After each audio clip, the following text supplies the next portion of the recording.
Bueno, pues os queremos dar a todos una muy cordial bienvenida a este primer webinar de la ACTEDI.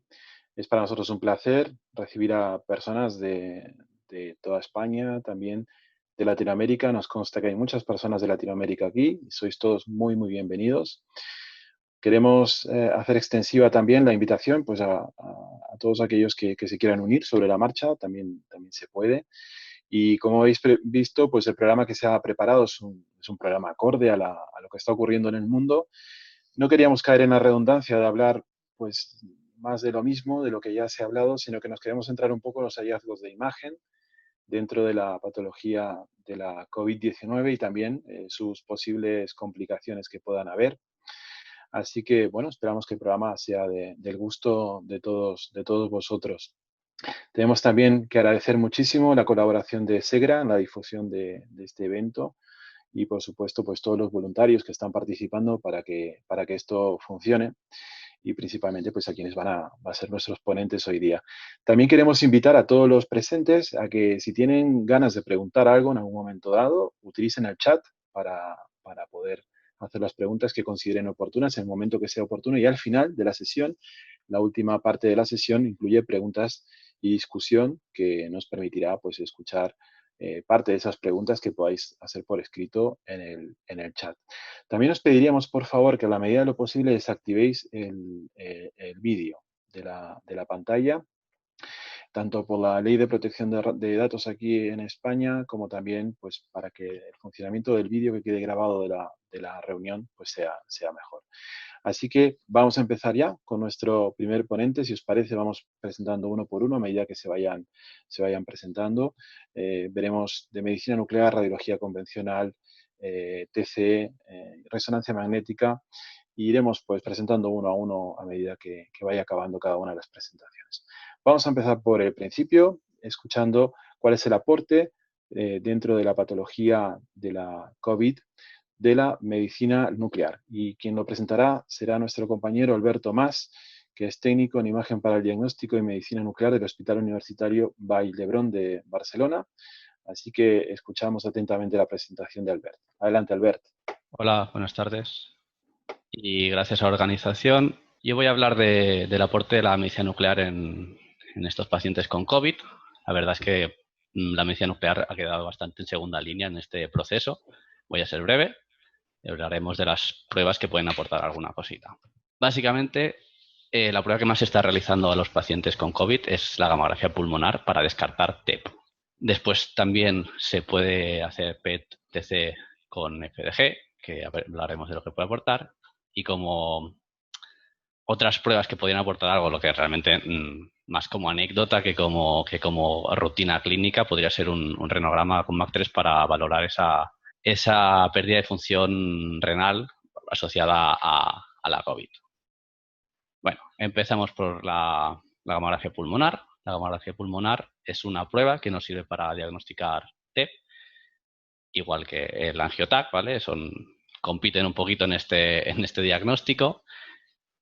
Para lo que normalmente se hace para diagnosticar el TEP en medicina nuclear sería una doble prueba, que le llamamos una prueba de gamografía pulmonar ventilación y otra perfusión. La ventilación consiste en administrar por vía respiratoria, inhalar un radiofármaco en forma de aerosol. Aquí veis el tubo por el que el paciente está inspirando ese radiofármaco, para después ir a la gamacámara donde se obtendrían imágenes. En este caso vemos imágenes planares, anteriores, posteriores y las oblicuas, para ver la ventilación del pulmón y si existe algún tipo de patología parenquimatosa. La segunda parte de la prueba sería la gamografía de perfusión, en la que una vez acabadas estas primeras imágenes de ventilación, se administraría por vía endovenosa el radiofármaco al paciente. Se harían exactamente las mismas imágenes que se han hecho en la ventilación con el objetivo de compararlas, ¿vale? Aquí tenemos las imágenes obtenidas en la ventilación anterior y la imagen anterior de la perfusión. El objetivo de esto es valorar un posible defecto en la perfusión pulmonar, que en el caso de que la ventilación sea normal, no sea patológica, se podrá dar por TEP, ¿vale? Si la ventilación es patológica también en esa misma zona donde la perfusión es patológica, puede ser un producto fisiológico del cuerpo que responde a ese posible lesión que tenga el paciente allí, como podría ser una lesión por el COVID. Esto es lo que se hace normalmente. ¿Qué es lo que está pasando actualmente? Que la ventilación, al estar dándole un aerosol al paciente, como hemos visto en esa imagen, está muy contraindicada, aumenta el riesgo de contaminación de manera exponencial. Es muy peligroso, con lo cual se intenta limitar al máximo, vamos, que no se hace. Los protocolos que utilizamos los hospitales son varios, ¿vale? Aquí en este artículo publicado por la Sociedad Americana de Medicina Nuclear, hablan de su protocolo en el que solo hacen gamografía de perfusión, solo hacen esa parte de perfusión, y lo que hacen es que si los pacientes no tienen una placa de tórax o un TAC de tórax sin patología pulmonar, no hacen esta prueba, pasarían directamente al angioTAC. Si el angioTAC está contraindicado, en ese caso sí que pasarían a la ventilación, pero extremando las precauciones, evidentemente. Otro posible protocolo, que es el que hemos hecho en mi hospital y en algún otro hospital, es sustituir estas imágenes planares que he enseñado yo, ya se hace a veces, por tomográficas. Si utilizamos imágenes tomográficas, lo que nos permite es también, gracias a los equipos híbridos que tenemos, adquirir también un ATC que nos aportaría esa información que necesitamos del parénquima. ¿Vale? Obtenemos imagen tomográfica de la ventilación, imagen TC. Si el defecto en la perfusión no coincide con ningún tipo de patología que veamos en la TC, también sería un TEP. Pasamos a la PET-TC con FDG, en este caso. Hago un poco de explicación breve. Esta, para quien no la conozca, es una prueba híbrida que combina esta información metabólica que nos da la PET, este metabolismo glucídico, que es lo que nos expresa esta prueba, con la parte anatómica que nos da la TC. La prueba en sí tarda aproximadamente 1 hora y media, ¿vale? El proceso es: el paciente llega al servicio, se le hace la anamnesis y todo el proceso, tras lo cual se le administra el radiofármaco y debe permanecer en un box en reposo hasta la incorporación de este radiofármaco durante aproximadamente 1 hora. Una vez pasada esta hora, el paciente lo pondríamos en la máquina, en un equipo PET-TC que tenemos en Vallebrón, donde se harían las imágenes aproximadamente unos 20 minutos para obtener una imagen similar que esta. El aumento de captación de la FDG nos puede mostrar procesos oncológicos, infecciosos e inflamatorios. Estos procesos infecciosos e inflamatorios son los que nos van a marcar un poco el diagnóstico de la COVID. Las ventajas que puede aportar el PET-TC están un poco en duda aún, porque realmente se han hecho muy pocos estudios. De hecho, el artículo más relevante ahora mismo de PET-TC con FDG es este que vemos aquí, en el que se han estudiado 4 pacientes. Con lo cual, falta trabajar, hace falta más experiencia para saber exactamente lo que podemos llegar a ver con la PET. Pero básicamente, las lesiones pulmonares que vemos claramente en esas obesitas pulmonares que vemos en la TC se corresponden también a un aumento de la captación de FDG, con lo cual también nos serviría evidentemente. También hemos podido observar adenopatías, alguna captación en ganglios mediastínicos o axilares que no se verían o que serían mayor sensible el PET respecto a la ATC, lo cual tendría esa pequeña ventaja.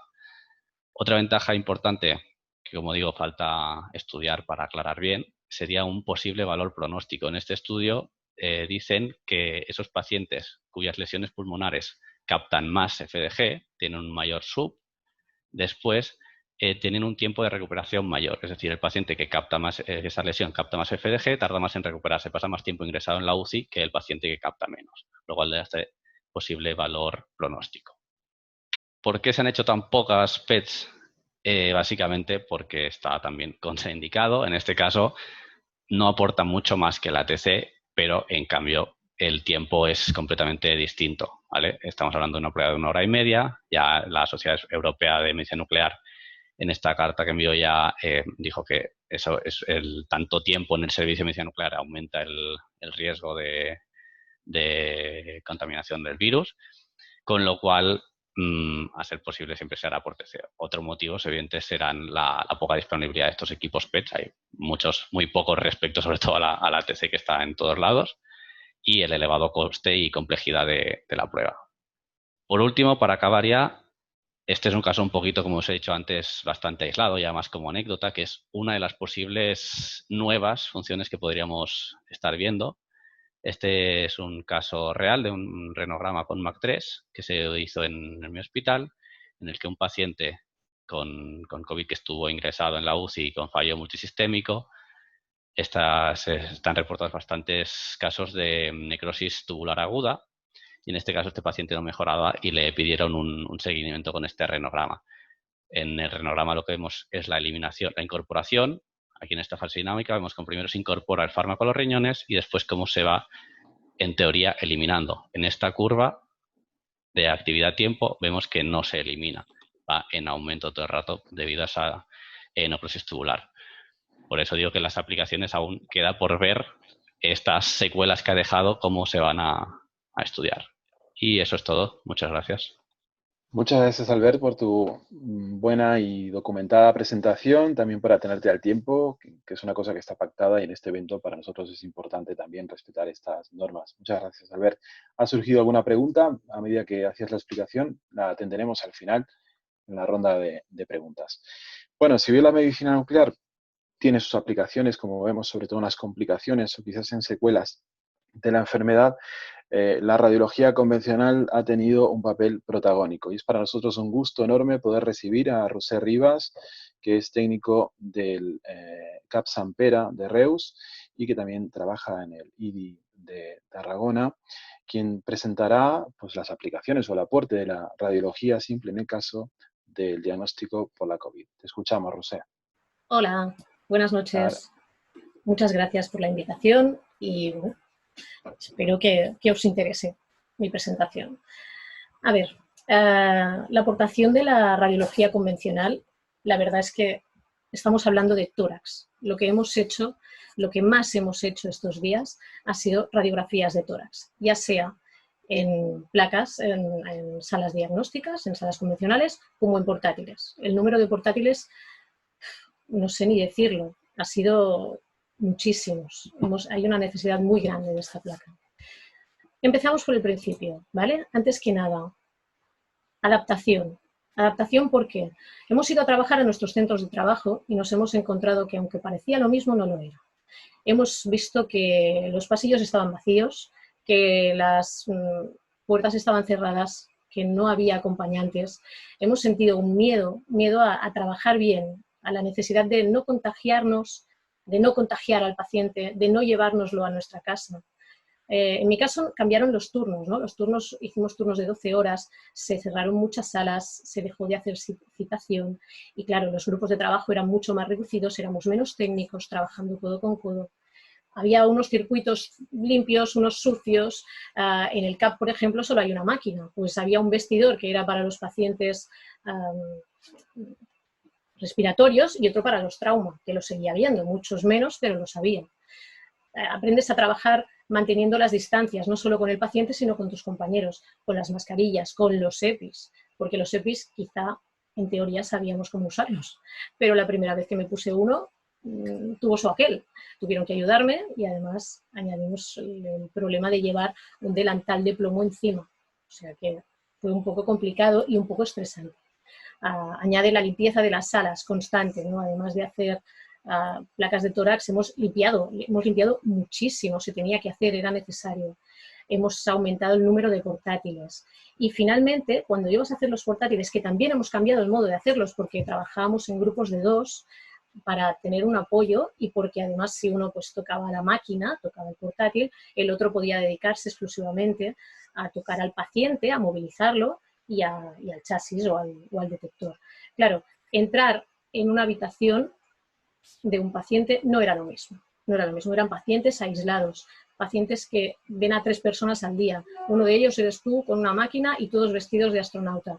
Hemos necesitado aprender a relacionarnos de otro modo, porque aunque yo tuviera miedo, ese paciente tenía mucho más miedo que yo, de modo que la humanización ha sido muy importante, llamar a la puerta, presentarnos, decir nuestro nombre, tocar, aunque sea con guantes, pues han sido cosas que yo considero que han sido muy importantes y a las que hemos necesitado adaptarnos. Aquí vemos EPIs más caseros, EPIs menos caseros, salas de rayos, nuestros portátiles, con unos portátiles algunos más nuevos, otros más viejos, en fin. Estas imágenes las hemos visto todos muchísimas veces. Vale, la importancia de la placa de tórax, ¿dónde reside? En primer lugar, en el diagnóstico. El diagnóstico, evidentemente, hay una anamnesis, que es muy importante, y la placa de tórax contribuía a darnos el diagnóstico de COVID con más o menos seguridad, y después la decisión de si ese paciente quedaba ingresado o se iba a su casa con una atención telefónica. ¿Vale? La primera línea de acción, evidentemente, ha sido la urgencia, urgencias de los hospitales y la atención primaria, que se ha llevado también una gran parte de este trabajo. Después está el seguimiento de la enfermedad. Aquí es donde han entrado todos los portátiles, ya sea en los box de la UCI, en los box de urgencias, en planta, muchísimos, y en la UCI, que en nuestro caso pasamos de tener una UCI a tener 5 en distintas plantas. Claro, esto fue un aumento increíble de los portátiles. Y finalmente, en la fase en la que nos encontramos ahora, más o menos, es en el seguimiento del alta de la enfermedad. Pacientes que ya están curados de COVID, pero que quieren hacer seguimientos para ver cómo han quedado los pulmones. En Juan 23 se está haciendo un estudio, pero claro, de momento tendremos que esperar un poco a tener algunas imágenes y algunos resultados. Vamos a ver algunas imágenes. Empecemos por el diagnóstico. Esta imagen la he elegido porque esta paciente, de entrada, si miráis la placa de tórax en el AP, a mí no me llama nada la atención, prácticamente nada. Y en el lateral, eso sí, vemos un aumento de densidad en la língula que equivale a una condensación o una neumonía de toda la vida. ¿Y eso es COVID? Pues, ¿por qué? No, no tiene por qué. De hecho, el COVID, de entrada, esta imagen no es típica. Pero, ¿por qué es importante? Porque las peticiones tenían que ir bien indicadas. Teníamos que saber si este paciente llevaba muchos días en casa, no llevaba muchos días en casa, si tenía fiebre, no tenía fiebre, saber si lo teníamos que tratar como un probable o no, o una persona que venía por otros motivos, ¿no? Por necesidad de una placa de tórax, por otro tipo de motivos. Yo creo que también ilustra un poco la necesidad de la anamnesis y de nuestra comunicación con los facultativos, ¿no? Es decir, bueno, este paciente, en concreto esta paciente llevaba en su casa muchos días tomando paracetamol, la fiebre aumentó y el cabecera, su médico de familia, decidió hacerle una placa de tórax donde vimos esta imagen y se mandó al hospital adecuadamente porque le hacía falta y entendió. Otro tipo de imagen, esta ya es bastante más representativa de lo que es el COVID, lo que los radiólogos llaman un patrón intersticial.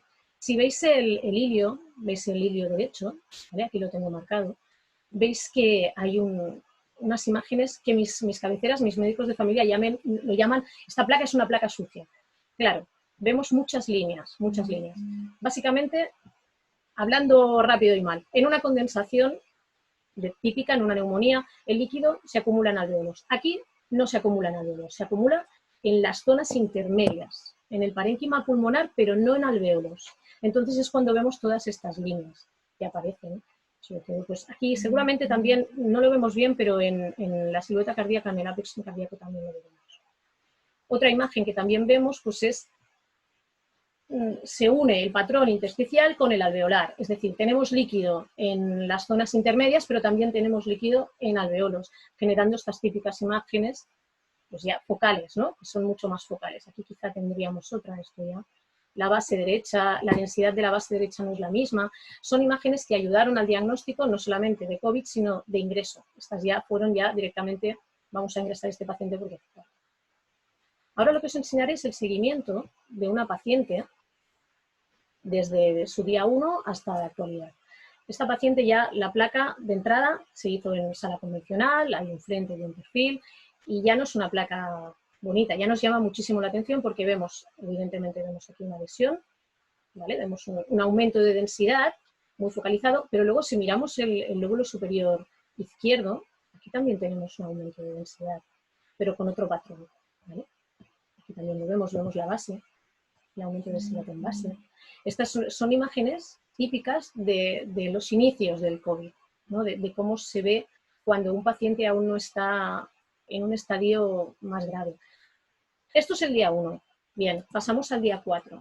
El día 4, la evolución, cuando es mala, cuando era tórpida, era muy rápida. Desgraciadamente, además no sabíamos qué implicaba, si la patología previa del paciente, no sabíamos por qué, pero había pacientes que evolucionaban muy rápido y muy mal y otros que no, que se quedaban en lo que tenían, ¿no? Esta imagen tiene evidentemente afectación, tiene un aumento de densidad bilateral, eso que definía la neumonía bilateral por COVID-19, pues estas son las imágenes. ¿Qué vemos aquí? ¿Qué os he señalado? Pues, por ejemplo, aquí tenemos una imagen de broncograma aéreo, ¿no? Es un bronquiolo lleno de aire y que alrededor toda una zona infiltrada. Día 17, más de lo mismo. Este paciente ya no estaba en planta, porque en el día 4 estaba en planta, sino que en el día 17 ya pasaron a la UCI, porque su saturación de oxígeno evidentemente era malísima y estaba muchísimo peor. Bueno, la placa habla por sí sola. Hemos visto muchas, desgraciadamente. Es una placa, grandes condensaciones, en fin. Esta paciente en concreto necesitó pronación. Esto es algo que habréis oído todos o que habréis visto y que ha sido muy usado para mejorar la perfusión y la ventilación, sobre todo de las zonas dorsales del pulmón, ¿no? por una cuestión de gravedad.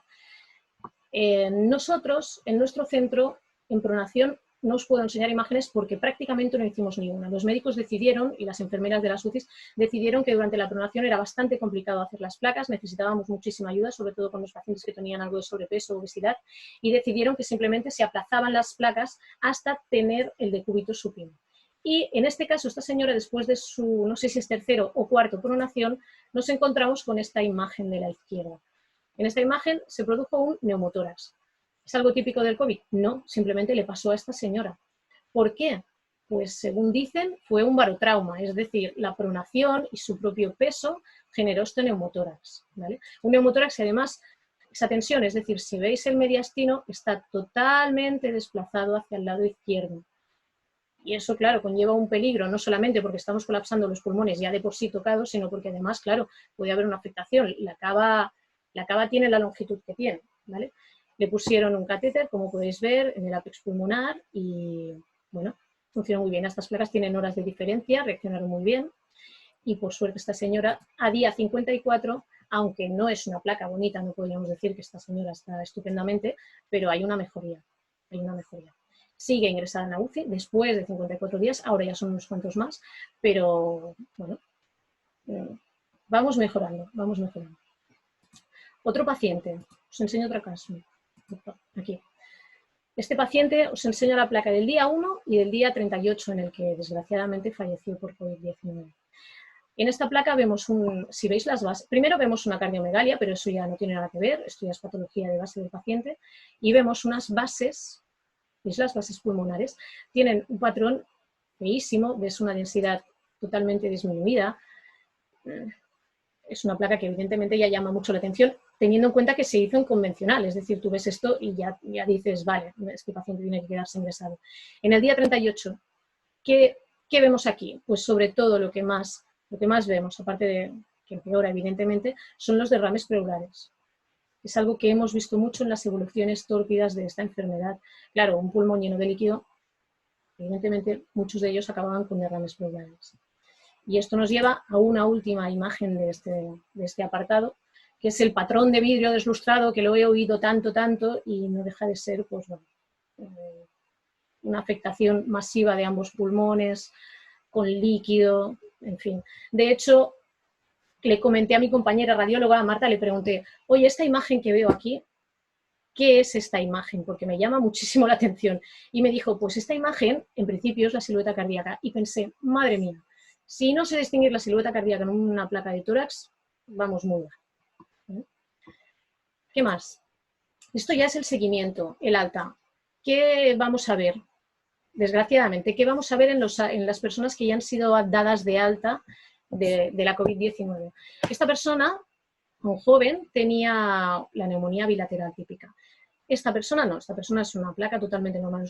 Os las he puesto para que comparéis la fibrosis que ha quedado en el pulmón. Mirad el contorno, ¿vale? El contorno cardíaco, qué bien definido está aquí y qué mal definido está aquí. Evidentemente el hilio está mucho más engrosado, vemos todas estas líneas. Todo esto es fibrosis pulmonar, que no deja de ser cicatrices en el pulmón. Esto se tendrá que estudiar a ver cómo van evolucionando los pacientes después de estas afectaciones tan graves en pulmón. Por último, pero no menos importante, aparte de que la placa evidentemente está afectada, fijaos, no es lo mismo hacer una placa con un portátil digital directo y nuevo y maravilloso que con un portátil que tiene unos cuantos años, que trabaja con un CR y que encima el detector tiene unas unos artefactos lineales maravillosos. La calidad de la imagen era importante antes, lo es con el COVID y lo seguirá siendo después. Y el diagnóstico depende de que el técnico sepa hacer bien su trabajo, pero también depende de los instrumentos que tengamos para hacerlo. Esto es muy importante. Y nada más, desde mi punto de vista, nos ha servido para ser un poquito menos invisibles este COVID. En mi centro creo que nos han valorado un poquito más, nos han visto darlo todo, nos han visto con los pacientes, cómo los tratamos, cómo hemos estado a la altura. Y nada, seguimos porque si bien el COVID ha sido muy importante, el trauma ha vuelto fuerte y nada, seguimos adelante. Muchas gracias. Excelente y clara presentación. Realmente para todos ha sido una experiencia y tal y como lo has transmitido, pues compartimos muchas de las observaciones que has hecho. Sin duda ha supuesto un cambio para todos. Y en cambio, en cuanto a la implicación del técnico y la labor en la detección, a veces también en el trabajo en equipo con los radiólogos de ciertos patrones de enfermedad, es sin duda pues, muy digno de resaltar lo que has explicado. Muchas gracias, Rosé. Excelente tu presentación. Bien, pues ya damos paso al tercer ponente de la noche, que es el señor Daniel Fontes, que es el secretario de la ACTEDI, es experto en TC y también nos va a hablar acerca de la contribución en la enfermedad por COVID. Adelante, Dani. Buenas tardes a todos. Voy a hablar un poquito sobre lo que ha intervenido el TAC de cara a esta pandemia que hemos pasado o estamos sufriendo actualmente. Si bien hay un montón de artículos científicos en los cuales dan como uso apropiado el TAC, hay otros tantos artículos en los cuales no recomiendan el TAC como primera prueba diagnóstica para el COVID. Es apropiado el tener una serie de conocimientos en el caso de que tengamos que vernos ante la situación de tener que hacer un TAC para COVID. ¿Cuáles serían las indicaciones para el TAC? O sea, el hecho de que tengamos un TAC negativo, esto no descartaría la infección. El que el TAC sea positivo no es específico para el diagnóstico y no es recomendado inicialmente como algo de rutina, es decir, para controlar cómo va el paciente. Esas serían las indicaciones. ¿Cuándo estaría indicada realmente la TAC? Cuando no tenemos disposición de la PCR, o bien cuando es un paciente que entra de forma urgente y necesita una actuación rápida, como puede ser un ictus, un politrauma o una cirugía urgente. Cuando la PCR es falso negativo, pero la clínica es altamente sospechosa de que sea COVID. Que la placa de tórax sea normal, ¿vale? Hemos visto que la placa de tórax ha sido el gold estándar para valorar el COVID, pero sí que es cierto que no tiene una sensibilidad muy alta, con lo cual era uno de los motivos por los cuales en una placa normal de tórax, pero con una clínica del paciente positiva o con sospecha de positivo, se recomendaba hacer el TAC. Y por último, siempre y cuando un paciente ya positivo haya tenido complicaciones durante su transcurso, durante su curación, y para valorar esas posibles complicaciones. Bien, ¿qué sería lo ideal? Lo ideal sería tener un único equipo destinado exclusivamente para hacer este tipo de pacientes, ¿vale? Lo que llamamos una sala sucia, en el cual realizaríamos todos los pacientes infectados y al final de ese turno o de ese número de pacientes se haría una limpieza. En algunos centros que disponen más de un equipo han podido destinarlos y en otros lo que han hecho ha sido diferentes casas comerciales, como en este caso General Electric, han aportado a los hospitales pues unas cajas, unos containers, donde iban un CT para poderlo dedicar exclusivamente a ello. Muy bien. ¿Cuál sería la preparación adecuada para una sala de TAC? Al fin y al cabo, el tratamiento que hay que hacer con el paciente no es otro que cualquier otro que haríamos para un aislamiento aéreo. Lo recomendable en estos casos, por la alta contaminación de este tipo de pacientes, es que sea con dos técnicos. Uno estaría albergado en la zona sucia y otro en la zona o la sala de control. Tenemos este esquema de uno de los artículos en los cuales vemos la sala donde estaría el paciente con el CT, el técnico 1 con las protecciones personales pertinentes y en la sala de control el técnico que estaría en la zona limpia. En algunos sitios lo que se hacía es que cuando se empezaba el estudio, o bien el técnico que estaba en zona sucia pasaba dentro de un vestuario que estaba plomado, o bien entraba en la sala teniéndose alejado de la zona, lo máximo posible de la zona limpia. Bien, como características del protocolo, es importante tener en cuenta que lo recomendable es no poner contraste, hacer un único TAC simple. Es muy importante que el rango al cual vayamos a hacer el estudio sea acotado exclusivamente a lo que son los campos pulmonares. No es necesario coger glándulas adrenales y en la medida de lo posible, si el paciente colabora, que sea un estudio en inspiración. Ya veremos que en función del grado de gravedad del paciente, el tema de la inspiración va a ser un poquito más complejo. Bien, vamos a ver los parámetros técnicos. Aquí ponemos un ejemplo de lo que sería un TAC rutina de tórax, ¿vale? Normalmente trabajaríamos con una modulación de dosis a nivel de miliamperaje y con un kilovoltaje menor o 100 kilovoltios de técnica. Un pitch alto, con tal de reducir el tiempo máximo de apnea del paciente y de exploración. El tiempo de rotación del tubo exactamente igual, por debajo de un segundo. La mayor colimación posible, un grosor de corte inferior a 1 milímetro a 1,5. El CTDI, lo recomendable es que estamos hablando de un estudio de rutina, las guías se recomiendan que esté por debajo de 20 miligrays. Esto sería con un equipo que no tuviese reconstrucción iterativa. Con equipos de reconstrucción iterativa, obviamente, estaríamos muy por debajo de este nivel, estaríamos en torno a los 10 miligrays. Y lo que hablábamos sobre el tema de la respiración, ¿vale? Es importante que en la medida posible que el paciente haga inspiración, pero veremos que esto va a ir muy condicionado con las características del paciente. Al fin y al cabo, lo que debemos tratar en un TAC de tórax vulgar y corriente sería intentar optimizar que no pasáramos de esos 5 milisievers.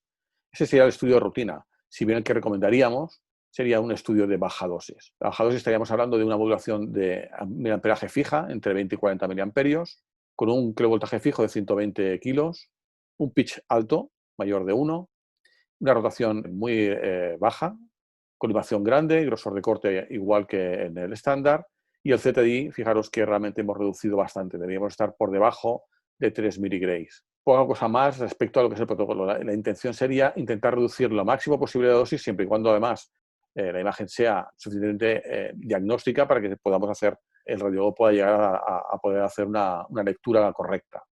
¿Qué estamos buscando realmente dentro del TAC? Bien, lo que nos vamos a tener como foco principal va a ser el parénquima pulmonar, que ya hemos visto que es el foco donde la patología va a ser más visible. Y sobre todo a los inicios valoraremos también todo el tema de ganglios mediastínicos y ideares. Y aquí veríamos una serie de ejemplos de patología común, ¿vale? De vídeos del ilustrado, en este caso adenopatías mediastínicas, etc. ¿Cuáles son las manifestaciones más típicas a nivel de TAC? Lo que vamos a ver va a ser las opacidades en vídeo de ilustrado, que es muy fácil de verlas, las consolidaciones, el patrón reticulado o el empedrado. Aquí vemos un ejemplo de vídeos del ilustrado en el que vemos estas imágenes hiperdensas difuminadas. Aquí el calcium paving, el patrón reticular y la consolidación, más concentrada a todo lo que sería la infección. Estas manifestaciones típicas que hemos estado viendo de vídeos del ilustrado y demás, en este artículo hablan de que el vídeo del ilustrado se da en un 88% de las ocasiones, cuando es una afectación bilateral en el 88%, la distribución posterior es un 80%, afectación multipolar un 79% y la distribución periférica un 76% y la consolidación ya un grado menor en un 32%. ¿Cuáles son las ventajas del ATAC? Obviamente, aparte de la especificidad que tiene, hay que tener en cuenta, hay un artículo de un crucero en Japón en el cual de 112 pacientes, el 73% eran asintomáticos y de este 73% y salió un 52% que tenían patología. Con lo cual nos sirve primero como diagnóstico, ver la evolución del paciente, ver qué gravedad va teniendo este paciente conforme va pasando esa evolución, las posibles complicaciones y también ver el pronóstico final de este paciente en función del grado que vayamos viendo en cada uno de los TACs. Aquí veríamos un ejemplo de la evolución de la enfermedad en los primeros 16 días, como en este caso ha ido de una reducción de las lesiones, como ha ido aumentando esa condensación hasta ir prácticamente solucionándose la patología. Y después de la pandemia, ¿qué va a pasar? Pues si todavía a alguien le queda dudas de que el TAC va a ser totalmente necesario, ya no durante la pandemia, sino fijaros lo que va a venir a partir de ahora. ¿Qué va a ocurrir?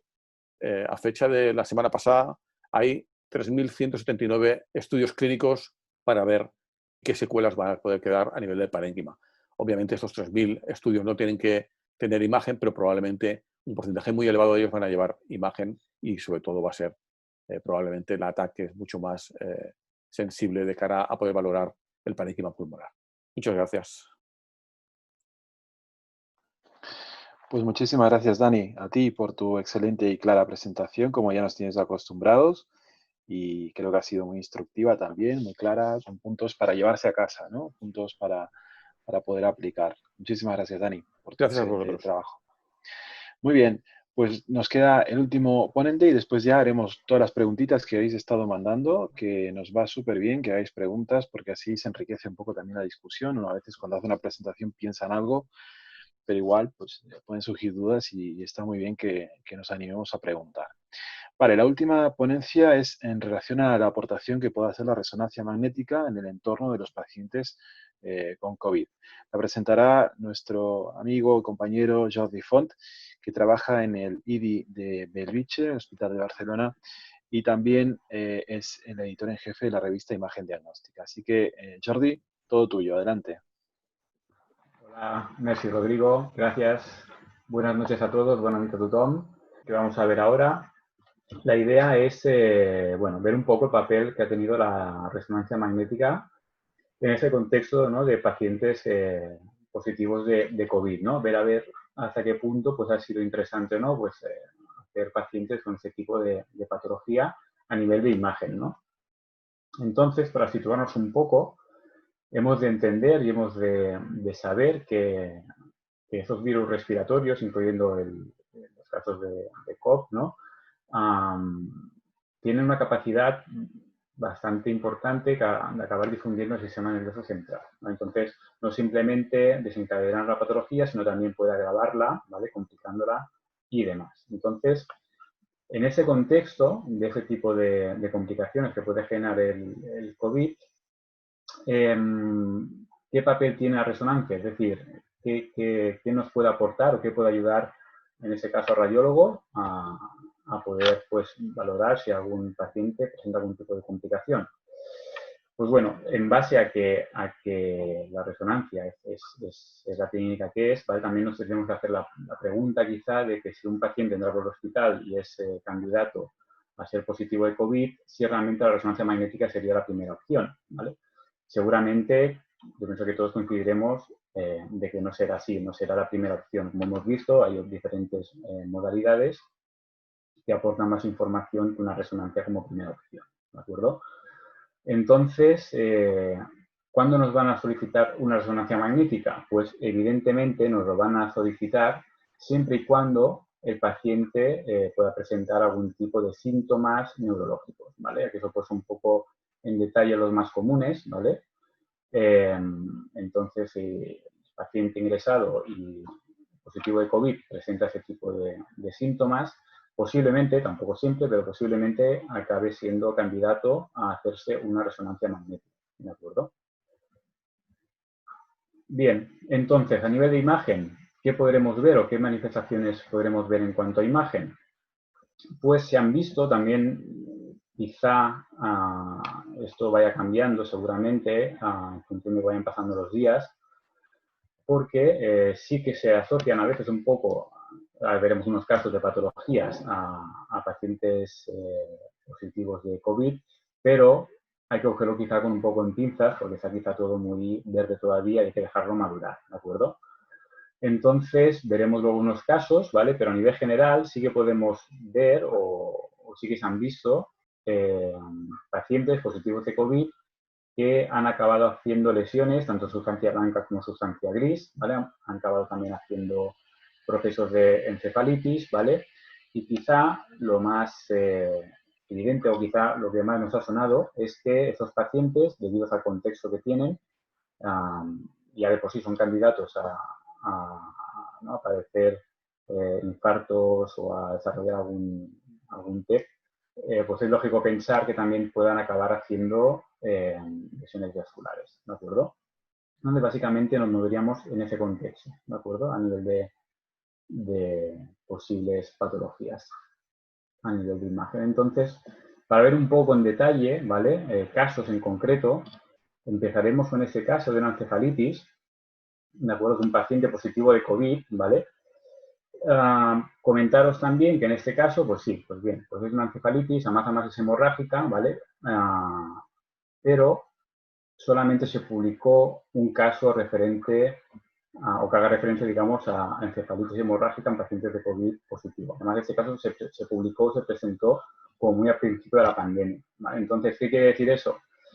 que veremos, o si ¿no? vemos publicaciones y demás, veremos que hay patologías que se pueden asociar a COVID, pero quizá estamos en un punto demasiado temprano como para poder confirmarlo. Entonces, esto es un claro ejemplo, ¿no? Que salió enseguida este caso de encefalitis en un paciente positivo de COVID, ¿vale?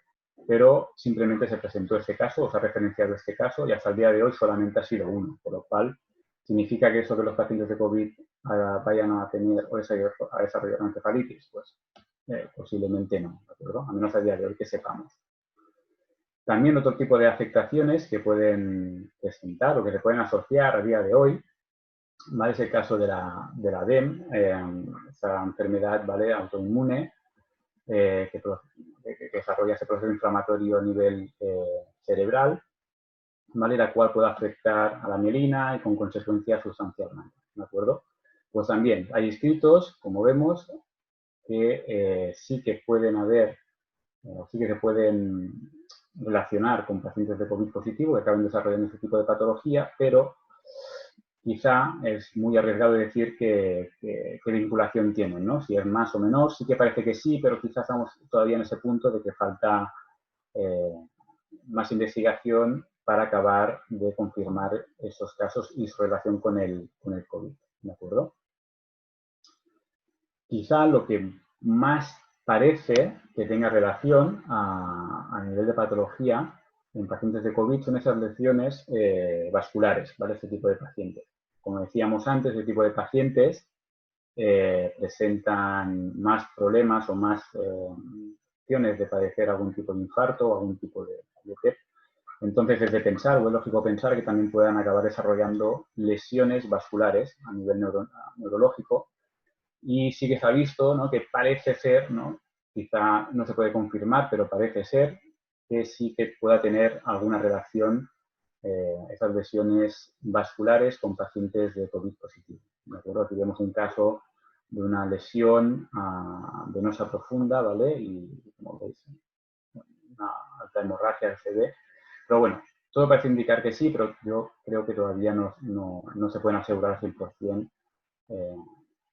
este tipo de vinculación. Veremos a ver en el transcurso de los días y de los meses si salen más publicaciones y se puede confirmar ese tipo de lesiones con COVID, ¿de acuerdo? Y otro tipo de lesiones que también se ha visto que presentan este tipo de pacientes, a los cuales se les acaba haciendo una resonancia magnética, es que debido o bien a las complicaciones secundarias, ¿no? a hipoxia o bien al manejo del paciente durante su estada en el hospital, ¿de acuerdo? Sí que se ha visto que puedan acabar algunos casos provocando o desarrollando una isquemia cerebral, ¿de acuerdo? Como es este caso, ¿vale? Entonces, ¿se puede decir también que los pacientes con COVID acaben haciendo isquemias cerebrales agudas? Pues no todos, por suerte, ¿de acuerdo? Pero sí que en ese contexto, ¿no? de pacientes que tienen o pueden padecer algún tipo de complicación debido a hipoxias o debido al manejo del día a día del hospital, ¿vale? Pues sí que pueden acabar desarrollando ese tipo de isquemias, ¿vale? Pero al igual, digamos, que otros pacientes que también están hospitalizados, quizás de otra patología, y también se puedan complicar y acabar haciendo también ese tipo de isquemias cerebrales como ¿de acuerdo? Con lo cual también, bueno, pues estamos en ese punto como decíamos. Y un poco relacionado con eso que hemos comentado, también pacientes que han estado un poco más, ¿no? Un poco más complejos, han estado ingresados en la UCI antes de tratamiento con la ECMO. También se ha visto que algunos de ellos también han acabado desarrollando como pequeños microhemorragias, como vemos aquí, ¿vale? Que también habría que ver, ¿no? Si es derivado de la misma patología o bien derivado a complicaciones secundarias, a hipoxias, o bien al mismo manejo del paciente día, ¿de acuerdo? Con lo cual, a nivel de resonancia magnética, al menos hoy por hoy, con todos los artículos que hay publicados y demás, es muy arriesgado asociar un tipo de patología a COVID, pero yo sí que parece que son campanas, ¿no? Que podrán tener menor o mayor peso, ¿no? O que realmente sean así, pero yo creo que al menos a día de hoy está todavía todo mucho por acabar de recopilar información, de hacer estudios y ver a ver si realmente ese tipo de patologías se pueden asociar al COVID y en qué porcentaje y con qué se derivarían. Y bien, ese es un poco el papel de la resonancia en ese contexto de pacientes COVID. Muchísimas gracias, Jordi, también por tu presentación y gracias a todos los ponentes. Ahora sí que tendríamos que quitar... Ya la quito, ya está. Muy bien, ya he quitado tu presentación, Jordi. Bueno, pues ya tenemos todas las presentaciones. Creo que han sido muy interesantes. Han habido bastantes preguntas.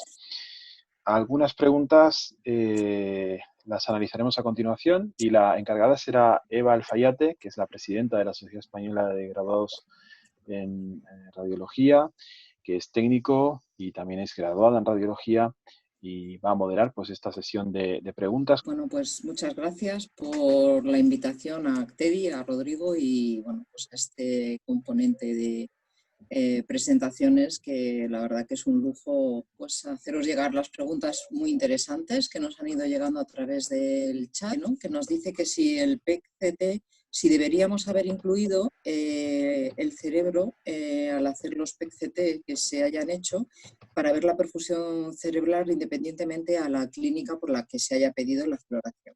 No sé si puedes contestar esta pregunta. Sí. Bueno, si siempre es una posibilidad, habría que estudiarlo porque realmente al también estar haciendo un TC estarías aumentando la dosimetría. Pero en este contexto que sabemos tan poquito del virus y más de lo que puede mostrar la PET, siempre nos daría más información. También cabe decir que los PETs que se están haciendo, al menos aquí que yo tenga entendido, no se hacen casos excepcionales, no se hace como normalidad. Por ejemplo, los casos más normales que tenemos es paciente que tras COVID tiene fiebre continuada, que el clínico ya no cree que sea COVID y se podría asociar a otro proceso infeccioso o un síndrome paraneoplásico, entonces buscamos otros focos, pero no estamos buscando ya COVID realmente.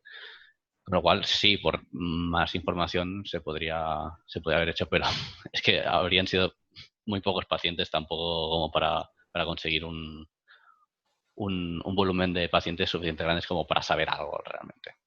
También hay otra pregunta en relación a medicina nuclear, donde dice que si se han realizado el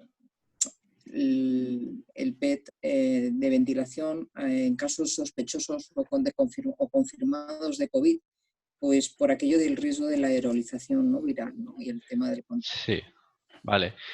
No, nosotros no lo hemos hecho y que yo sepa, compañero Rodrigo aquí lo puede asegurar también en su hospital y en otros hospitales que he ido yo preguntando, no nos está haciendo la ventilación. Yo sí que he hablado de esto porque el artículo que se mostraba, que he mostrado en la diapositiva, que salió publicado en la Journal of Nuclear Medicine, hablaban de este proceso en el cual ellos solo hacían la ventilación, la perfusión, en el caso de que el paciente no tuviera placa o TAC. Si no había manera de obtener si el paciente tiene una patología pulmonar, en el parénquima pulmonar, y no había manera, estaba contraindicado el angiotac, entonces en esos casos allí, no aquí, allí decían que hacían la ventilación. Aquí estamos, yo en Vallebrón, en Canruti también tengo la confirmación de que lo que se hace es el SPECTAC de perfusión directamente. Nos preguntaban, así mientras has hecho tu intervención, que ¿cuánto tiempo se tarda más o menos en hacer una radiografía portátil en la UCI? A ver, en la UCI difícilmente subías a hacer solamente uno, o en planta. Normalmente hacíamos más de uno. Era muy raro que subieras a hacer solamente uno.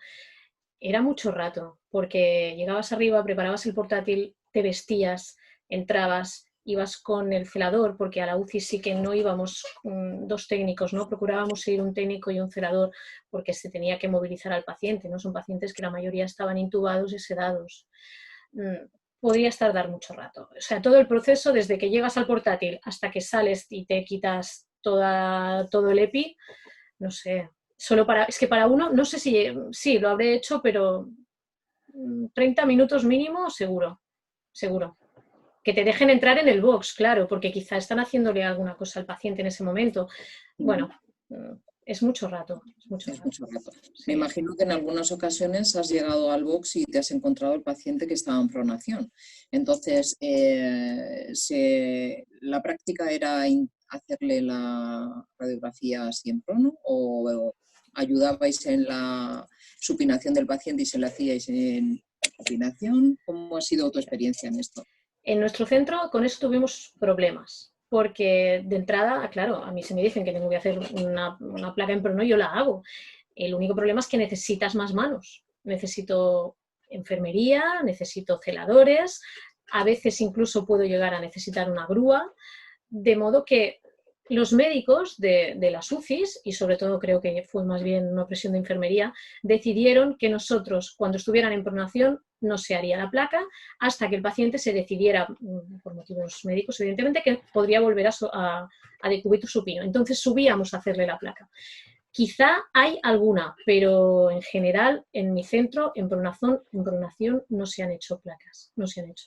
Pero no fue una decisión técnica, ¿eh? Nosotros simplemente necesitábamos más manos y las UCIs iban mal de manos. Y claro, no siempre podían perder todo el tiempo que se necesita para hacer un decúbito prono, una placa en decúbito prono, y entonces no las hacíamos. Decidieron no hacerlas. De nuevo, como tantas veces se ha visto, ¿no? Durante estos días, un poco el trabajo de equipo y colaborativo, sí. Distintamente a si el técnico, el celador, el personal de UBI, etcétera, etcétera, al final se ve que ha habido una colaboración y un equipo de forma transversal, ¿no? Que quizá sea lo más positivo que vamos a poder sacar, entiendo yo, de toda esta experiencia, ¿no? ¿Cómo ha habido? Sí, ha sido... Yo me quedo con eso, el trabajo de equipo. No solamente con nuestros servicios, sino la colaboración con otros servicios. Y yo creo que nos hemos sentido menos invisibles. Yo, de verdad, nos han conocido un poco más porque, claro, trabajábamos juntos. Lo que tú dices, ¿no? Yo no sé si era enfermero o si era médico. Solo sé que necesitaba ayuda con un paciente, pegabas un grito y entraba quien llevara un EPI en ese momento porque el paciente lo necesitaba, ¿no? Y nosotros también. Ha habido un trabajo en equipo y eso ha sido fantástico, la verdad. Cuando ya no tanto cuando se hacían los portátiles en estas unidades, ¿no? Sino pues en la urgencia o en la admisión de pacientes, ¿no? Cuando el técnico estaba haciendo una placa y detectaba lesiones similares a las que nos has expuesto y que claramente podían tener un diagnóstico que luego elaboraría, ¿no? El radiólogo, pues el tener un diagnóstico o pensar que pueda ser positivo de COVID, aunque ya me imagino que tanto la sospecha como los propios positivos de COVID llevaban la misma ruta, digamos, de atención sucia, ¿no? ¿Esto hacía cambiar un poco vuestro protocolo, vuestra forma de actuar en relación a ese paciente? Yo en primaria, en hospital quizá no tanto, porque el circuito era muy marcado y lo seguíamos bastante al pie de la letra, ¿no? Un paciente, un probable, porque todos eran probables los respiratorios, salían de la sala de rayos y pasaban prácticamente a un box de urgencias inmediatamente. Pero en primaria sí que ha habido una comunicación muy importante entre el técnico y el facultativo, de modo que una placa que yo no me llamaba la atención, en principio, yo mandaba al paciente otra vez a urgencias, se sentaba en su sala de espera, perfecto. Cuando yo veía una placa de tórax que había alguna cosa que no me cuadraba, o directamente era evidentemente una placa de COVID, entonces ya incluso dejaba al paciente en el vestidor, avisaba al médico por si el médico quería hacer quería auscultarlo o quería hacer algún tipo de preguntas al paciente para que lo pudiera hacer en una zona que ya estaba sucia, para que no tuviera que pasar a un box. O sea que sí, ha habido una comunicación con el facultativo muy importante, mucho. Y una pregunta que también estaba en el chat, ¿cuántas placas durante el seguimiento? O sea, en vuestra experiencia es una curiosidad, ya no digo a lo mejor las placas de aquellos pacientes hospitalizados, que también, ¿no? Pero ¿cómo era el seguimiento? ¿Era una placa diaria o era una placa en función de la complicación? ¿O era vamos a empezar por el box 1 y terminamos por el 10 y hacemos todos? Un poco, ¿cómo ha sido esa experiencia? Esto ha ido cambiando. Lo primero que nos pidieron fue una placa al día de cada paciente positivo. En el momento en que llegamos a los 70 dijimos, ¿y ahora qué hacemos? Los seguimientos han sido muy diversos, ¿no? Hay pacientes, sobre todo en la planta, que quizá no requerían tantas, quizá era uno cada 2 días o cada 3. En las UCIs, de hecho, el caso que yo he expuesto hoy, que la paciente lleva 54 días, ahora ya debe llevar unos 60 días, pues esta persona no sé si tenía unas 30 placas de tórax hechas. O sea, muchísimas. El protocolo en la UCI es, si no una al día, una cada 48 horas en la UCI. En planta no, en planta eran un poco más laxos, pero en UCI sí, Hay una pregunta curiosa, si se han hecho estudios digestivos para patología de COVID. Que yo sepa no. Como mínimo yo en mi centro no. Además es que lo que os digo, muchísimas salas cerradas. Los telemandos que yo sepa ni funcionaron ni los vi funcionar. No. Que yo sepa no. Por ejemplo, Dani, nos preguntaban que por qué se utiliza un pitch alto superior a 1 para hacer este tipo de... Okay. Bien, son dos motivos. El motivo primero es estamos hablando de un paciente que probablemente va a tener dificultades respiratorias, con lo cual queremos hacer un estudio lo más rápido posible. Ahí tenemos la primera contestación de por qué un pitch alto. Y segundo, estamos hablando de un protocolo de baja dosis, con lo cual es otro motivo para poner un pitch alto. ¿Cuándo se hace un CT a un COVID? ¿Es como diagnóstico, como primera elección? ¿Cómo ha sido un poco la experiencia? Yo entiendo que esto habrá cambiado, ¿no? Desde los primeros días de COVID a luego ya la experiencia de ir poco a poco. ¿Cómo nos lo puedes enfocar? Nos hemos encontrado con diferentes situaciones. Hemos visto desde el paciente que entra con un código ictus que no se le ha dado tiempo a hacer la PCR y este paciente se le ha hecho también el TAC de tórax para valorarlo porque ese paciente igual era posible candidato a una trombolisis o un paciente politrauma que va a ir a quirófano, va a pasar lo mismo y ahí ya entra el tórax. Pero principalmente cuando eran pacientes COVID confirmados, el TAC se solía pedir cuando había un empeoramiento clínico del paciente. Si no había un empeoramiento clínico del paciente, en principio con el control radiológico por placa de tórax o por portátil era suficiente. Pero si había una complejidad en su curso clínico, ahí es cuando realmente se pedía. Si bien es cierto, ha sido con casos excepcionales, no ha sido una cosa muy, muy habitual, o sospecha de TEP, que también ha sido una de las cosas que estaba muy vista. Pero ya digo, principalmente ha sido por cambio de clínica. Yo creo que esto también contesta a una pregunta que teníamos también en el chat, ¿no? Que hablaba de que habíamos hecho un enfoque, que habías hecho un enfoque hacia el tromboembolismo pulmonar, pero que también sí se había usado como diagnóstico, como método de diagnóstico, ¿no? Bueno, una de las características del COVID, una de las clínicas que tiene es el dímero elevado, con lo cual ya se sabe que ahí se hacen microembolismos pulmonares y cuando el dímero está elevado y la clínica del paciente da sospecha de positividad, obviamente el TAC para descartar TEP se pedía. ¿Cuántos TEPs te encontrabas? No eran muchos, ciertamente. Pero hay que saber que el COVID principalmente suele empezar con microembolismos pulmonares muy pequeños que probablemente no somos capaces de verlos por TAC. Ya me imagino, ¿no?, que también habrá algunos casos en los que se utiliza contraste para determinadas patologías y en esos casos podría estar indicado hacer en sustitución de un TAC, alguna prueba de medicina nuclear. No sé, Albert, ¿qué te parece? ¿Se podría tomar como método de elección en caso de pacientes que no se les pueda poner contraste, por ejemplo? Sí, claro. El TEP ya he comentado que es un poco discusión entre el TAC y la gamografía pulmonar. El principal motivo para pedir una gamografía pulmonar es que el paciente esté con fallo renal o alergia al contraste. Tiene otras ventajas que, en teoría, para estos TEPs más distales, para estos microtromboembolismos, debería también ser bastante sensible a la gamografía pulmonar. Pero el problema es que ciertamente la gamografía pulmonar, aun quitando la ventilación, es una prueba que va a tardar más que un TAC, con lo cual es más inseguro realmente. También nos preguntan, esta la lanzo un poco aquí en general, a ver quién le apetece, que si se ha hecho ecografía a pacientes con COVID. Yo me imagino que, bueno, pues no sé, ¿quién la quiere contestar? Si me permitís contestar, yo en primaria debo romper una lanza a favor de los médicos de primaria porque han hecho una formación súper importante junto con médicos de familia de Cataluña. Han hecho unas formaciones online muy chulas y han estado haciendo ecografía pulmonar como unos locos. De hecho, muchas veces después de la placa o antes de la placa había una eco pulmonar. Han hecho un trabajo muy chulo, ¿eh? De verdad, me ha gustado mucho. Además, me invitaban a ir con ellos para que lo viera, les trajeron ecógrafos nuevos portátiles. Fue muy interesante. Yo esto lo he visto en la atención primaria. En el hospital, la verdad es que no os puedo decir porque no lo sé.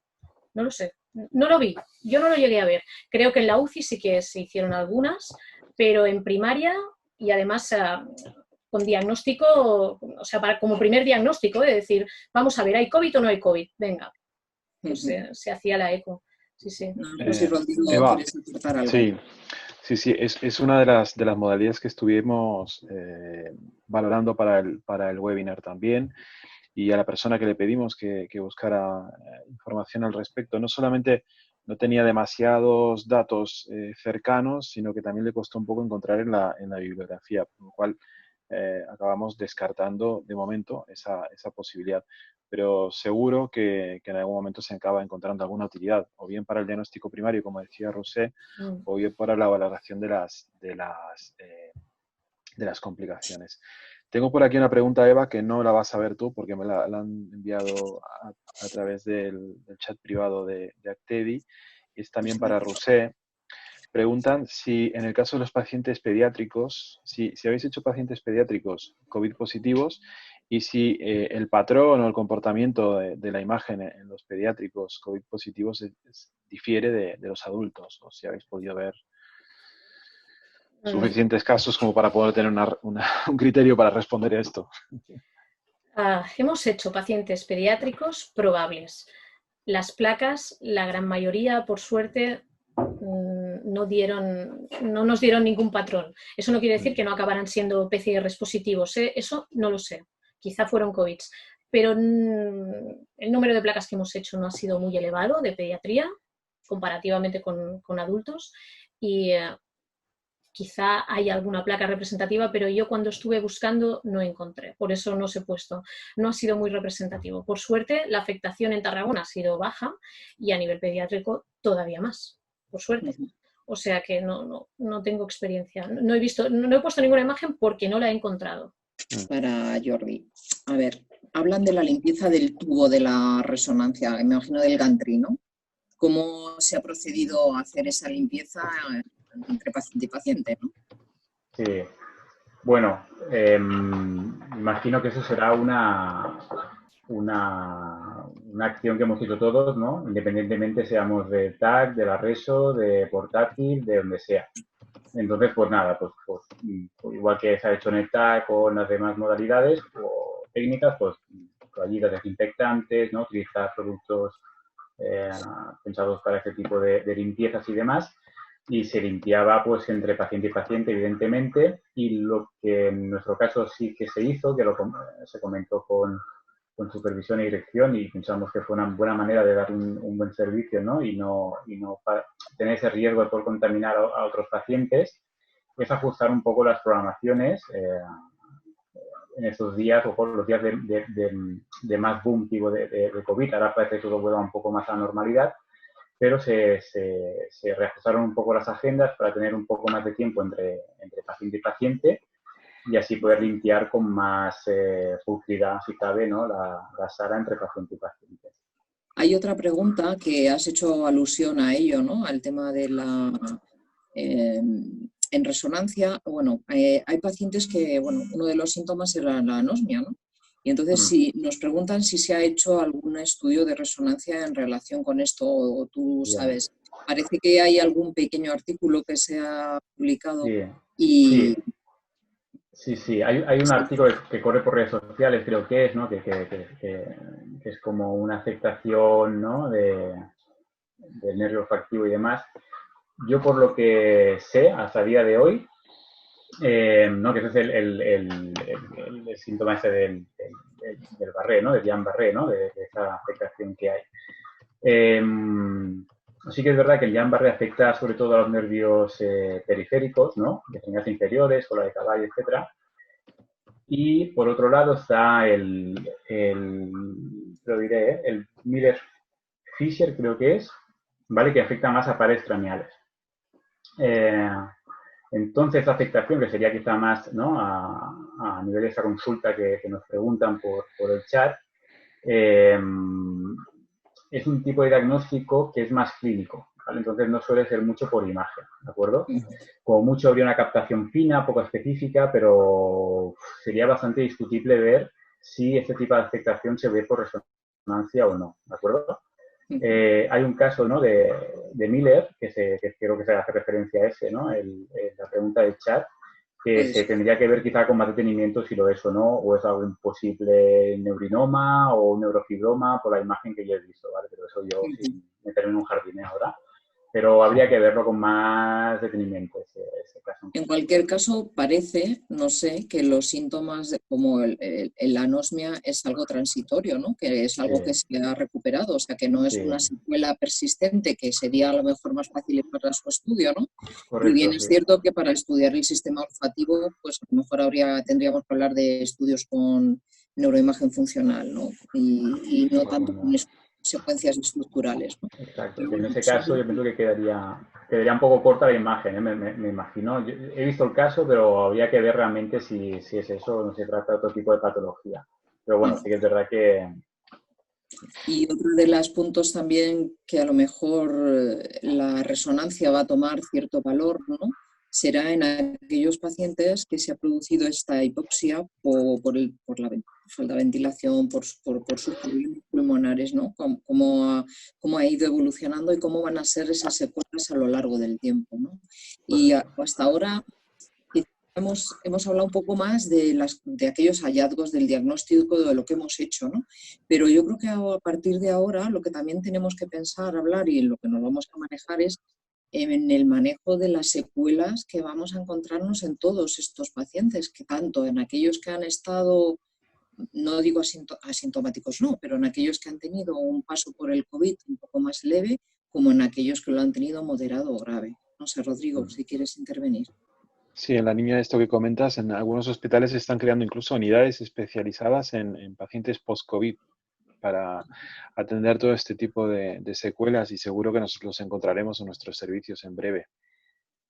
Una última pregunta. Pregunta si les han dado información a los médicos de atención primaria, las ecos que hicieron o las placas les daban más información. Sí, supongo que la pregunta es si las ecografías aportaban pues información adicional, la ecografía torácica entiendo, información adicional con respecto a la radiografía. O sea, no sé si en contexto de un derrame pleural, no sé en qué contexto es que la ecografía podía ser útil. Roser. A ver, no tengo mucha experiencia con ecografía pulmonar, he visto muy pocas, pero sí que es cierto que a veces, claro, yo tenía la suerte de poder estar presente en la eco y luego hacer la placa. En la eco es algo más específica, es decir, a veces la placa de tórax tú ves un patrón infiltrado, ¿no?, de intersticial, pero luego ellos decían, no, pues es en la parte posterior del lóbulo inferior derecho. Era mucho más específico, ¿no? Las líneas A, las líneas B, sí, daba mucha información, ¿eh? O sea, es una prueba que no por ser operador dependiente sea menos específica, al contrario, yo creo que sí. Al hilo de esta pregunta, hay una en el chat que dice que si estas ecos de primaria pulmonares que se han hecho se han informado a posteriori en el RICS o en el PACS, entiendo por un equipo de radiólogos. ¿Sabéis vosotros? Yo creo, como mínimo en mi centro, los radiólogos no se comunican mucho con los cabeceras, no hay una relación excesivamente cordial. No, o sea, sí, hay buena relación, ¿eh? Lo que quiero decir es que lo que hacen los cabeceras es de cabeceras, lo que hace radiología es de radiología, de modo que no, la información y los informes han sido de cabeceras y ya está. Supongo que puntualmente han pedido, cuando lo han necesitado, ayuda a radiología, pero son muy autosuficientes y cada vez lo son más en primaria, ¿eh? En ese sentido. Agradecer desde aquí, ya son las 10 menos cuarto de la noche en España. Agradecemos muchísimo, no sé, pues un poco toda la participación de todos los que nos habéis estado escuchando y haciendo las preguntas, que nos ha ayudado a enriquecer un poco este debate, ¿no? Y este compartir. Y también a todas aquellas personas que nos acompañan de Latinoamérica, que sabemos su esfuerzo porque estamos ahí en un horario como de media mañana, media tarde. Y no sé si en algo hemos podido ayudar y estamos, bueno, yo creo que un poco hablo por todos, no sé si queréis hacer un saludo final y en cualquier caso, pues por nuestra parte estamos aquí. Si hay alguna cuestión que alguien quiera que podamos contestar, pues sí, podéis probablemente mandar aquellas cuestiones o bien a Teddy, que él seguro, la entidad, se encargará de hacérsela llegar a aquellas personas que podamos contestar y si sabemos contestar, obviamente. Muy bien. Y nada, solamente mencionar que hay muchos estudiantes también asistiendo al evento. A todos los estudiantes les queremos mandar un saludo enorme. Y bueno, pues esto también es parte de nuestra profesión, ¿eh? Estar aquí, compartir con los demás nuestros conocimientos, compartir la experiencia, aprender constantemente y eso es lo más bonito, probablemente lo más bonito de la profesión. Así que tú que eres estudiante, prepárate porque esto es lo que tienes por delante si quieres y deseas. Y nada, bienvenidos a todos y gracias por estar. Y ya para acabar, pues un saludo grande a Perú, Argentina, México, Costa Rica, Cuba, Ecuador, Bolivia y de todos lados que nos visitan. Un abrazo muy grande y ya nos despedimos con un vídeo que hemos preparado hace unos días de una campaña de visualización de la profesión. Un abrazo grande a todos. Nos vemos en la próxima. Hasta otra.